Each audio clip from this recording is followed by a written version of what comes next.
Life insurance corporation of India का IPO होने वाला है। ये तो हर एक न्यूज़ में दिखा रहा है, मगर अगर आप लोग कुछ इंश्योरेंस कंपनी के स्टॉक्स में नोटिस करोगे तो जैसे एचडीएफसी लाइफ इंश्योरेंस हो गया, आईसीआईसीआई लॉम्बार्ड हो गया, ऐसे ये सारे इंश्योरेंस कंपनीज के जो स्टॉक्स हैं वो फंडामेंटली तो बहुत ज़्यादा स्ट्रॉन्ग है, मगर वो स्पेसिफिक स्टॉक में वैसा मूवमेंट देखने को कुछ नहीं मिल रहा है। इसके पीछे कुछ रीजंस भी है, जो जिस रीजंस के ऊपर मैं आज बताऊंगा आपको। तो आप लोग अगर एलआईसी के आईपीओ में इन्वेस्ट कर भी रहे हो तो प्लीज़ इस वीडियो को पूरा देख लेना। आई होप कि कुछ इन्फॉर्मेशन तो आपको इस वीडियो से ज़रूर मिलेगा। तो अगर हम लोग एचडीएफसी लाइफ इंश्योरेंस के स्टॉक को देखें, वो अराउंड कुछ महीनों से अराउंड 15% डाउन जा रहा है फ्रॉम इट्स लास्ट हाई। तो बात करते हैं life insurance, specifically life insurance का जो सेक्टर है उस पर पहले बात करेंगे, फिर दूसरे सेक्टर्स में जाएंगे। तो लाइफ इंश्योरेंस का जो नॉर्मल बिजनेस है वो प्रीमियम से होता है। तो प्रीमियम जैसे आप कोई भी लाइफ इंश्योरेंस का प्रोडक्ट परचेस करते हो, कोई भी पॉलिसी परचेस करते हो, आप एक प्रीमियम पे करते हो उस कंपनी को। जैसे आपने कोई एक पॉलिसी परचेस किया और आपने एलआईसी ऑफ इंडिया को उसका प्रीमियम पे किया, तो उसके बाद आपको आपके लाइफ को वो इंश्योर करता है। तो ऐसे बहुत सारे डिफरेंट टाइप्स ऑफ पॉलिसीज़ होते हैं, लाइक एंडोमेंट प्लान हो गया, यूलिप्स हो गया, फिर टर्म इंश्योरेंस हो गया। तो ऐसे बहुत सारे डिफरेंट प्लान्स हैं, उनके ऊपर अलग अलग प्रीमियम चार्जेस किए जाते हैं। अगर आपको लाइफ इंश्योरेंस के ऊपर कोई एक वीडियो चाहिए जो स्पेसिफिकली लाइफ इंश्योरेंस के ऊपर हो, आप कमेंट में ज़रूर बताइए, तो मैं इसके ऊपर एक ज़रूर वीडियो लाऊंगा। तो टॉपिक पे वापस आते हैं। प्रीमियम के ऊपर डिपेंड करता है कि कितना प्रीमियम दे रहे हैं, वो पैसा लोगों के पास कंपनी के पास जा रहा है, और वही कंपनी डिफरेंट हॉराइजन्स में इसको इन्वेस्ट करती है और एक स्पेसिफिक अमाउंट अपने पास भी रख लेती है ताकि वो क्लेम्स को सेटल कर पाए।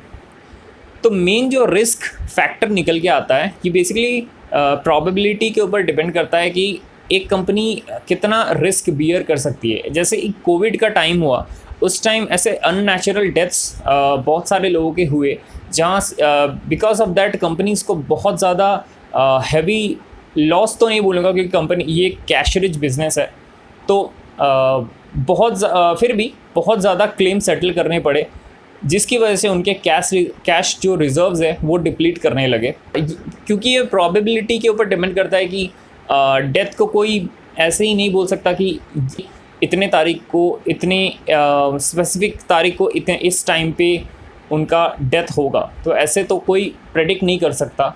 तो इसीलिए ये प्रेडिक्शन के ऊपर बिजनेस है। तो जो प्रीमियम है उसको भी प्रेडिक्ट किया जाता है, बहुत सारे एनालाइजर्स होते हैं, बहुत सारे रिस्क फैक्टर्स को कंसिडर करने के बाद ही ये चीज़ को निकाला जाता है कि कितना प्रीमियम देना है आपको। अगर आप एक कोई लाइफ इंश्योरेंस का कैलकुलेटर यूज़ करते हो, उसमें आपको पता लग जाएगा कि अगर आपका एज 20 से 30 के बीच में है तो आपका एक कम प्रीमियम लगता है। जैसे आपका 30 के ऊपर एज हो जाता है, आपका प्रीमियम बढ़ने लगता है। क्योंकि कोविड के कारण एक अननेचुरल रिस्क बैठ गया कि कब कौन सा वेरिएंट आ जाए और कितना डेथ्स अचानक अननेचुरली हो जाए, इसकी वजह से कंपनीज बहुत ज़्यादा लॉस फेस करना पड़ सकता है। इसीलिए कंपनीज अभी एक्स्ट्रा बेनिफिट जिससे और ज़्यादा प्रीमियम चार्ज किया जा सके। जैसे अब आपको शायद पता होगा, किसी ने अगर हेल्थ इंश्योरेंस लिया होगा, ऐड ऑन बेनिफिट्स रहते हैं, या फिर आपको ऐड ऑन बेनिफिट्स चाहिए, कैशलेस कवर चाहिए, उसके लिए ऐड ऑन बेनिफिट, कुछ एक्स्ट्रा कुछ भी कवर चाहिए उसके लिए ऐड ऑन बेनिफिट, उसके लिए एक्स्ट्रा प्रीमियम चार्ज किया जाता है। तो इसी वजह से कंपनीज अभी एक्स्ट्रा कुछ बेनिफिट्स भी इंक्रीज़ नहीं कर रही है, जिसकी वजह से एक जो कंपनी का प्रॉफिटेबिलिटी है वो इंक्रीज़ हो, ताकि अननेचुरल सिचुएशन क्रिएट हो गया है ऑलरेडी कोविड की वजह से, ताकि मतलब कोविड की वजह से एक ऐसा सिचुएशन क्रिएट हो, कंपनीज अभी डर रही है कोई एक्स्ट्रा बेनिफिट देने के लिए भी, क्योंकि कंपनी को हो सकता है वो बेनिफिट अगर कंपनी दे दे तो गलती से नहीं, कुछ भी अगर ज़्यादा लोगों को हो जाए तो वो कंपनी को बहुत ही ज़्यादा नुकसान फेस करना पड़ेगा। इसके लिए भी कंपनीज अभी फ़िलहाल अपने प्रॉफिट मार्जिन्स को लो रख रही है, प्रीमियम्स को हाई नहीं कर पा रही है। Next, coming to the health insurance sector, last जो सेक्टर के के ऊपर मैं बात करूँगा, that is motor and vehicle sector. जो नॉर्मल इंश्योरेंस होता है वो जनरल इंश्योरेंस में आता है। तो हेल्थ इंश्योरेंस का जो सेक्टर है वो लाइफ इंश्योरेंस से भी ज़्यादा अफेक्टेड हुआ है इन कोविड पीरियड। तो कोविड पीरियड के टाइम लाइफ इंश्योरेंस तो किसी का डेथ होने के बाद आपको मिलता है, जो नॉमिनी है उसको मिलता है, मगर health insurance with in hospitalization आपको प्रोवाइड करना पड़ेगा। कैशलेस बेनिफिट हो गया या फिर नॉन कैशलेस भी हो गया।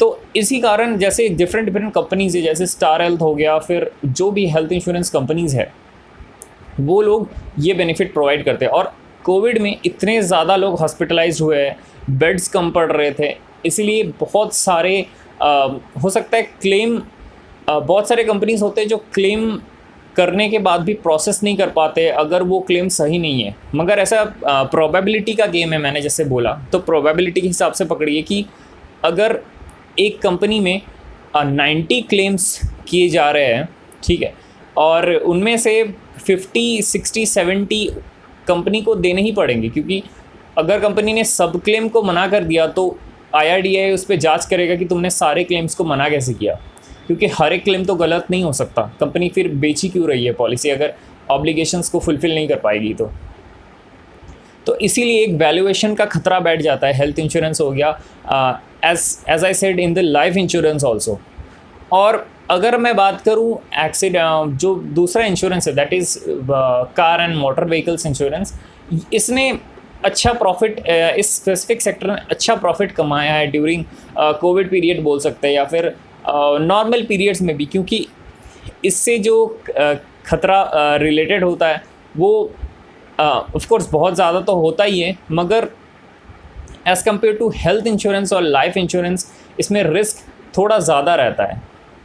इसी कारण इस कोविड पीरियड की वजह से हेल्थ और लाइफ इंश्योरेंस बहुत ही ज़्यादा अफेक्टेड हुए हैं। और इसी कारण आप उनके स्टॉक्स में भी देख सकते हो कि एक 15% फॉल और 15 to 20% फॉल भी देखने को मिल रहा है। And I specifically don't know कि ये कितना ज़्यादा और फॉल करने वाला है। तो एक्चुअली किसी को नहीं पता होता है कौन सा स्टॉक कितना ज़्यादा फॉल करेगा। तो आई होप कि ये वीडियो आपको पसंद आए और आपको कुछ इन्फॉर्मेशन तो ज़रूर मिला होगा। अगर वीडियो अच्छा लगा तो फिनफ्यूल को ज़रूर फॉलो कीजिए। मिलते हैं नेक्स्ट वीडियो में।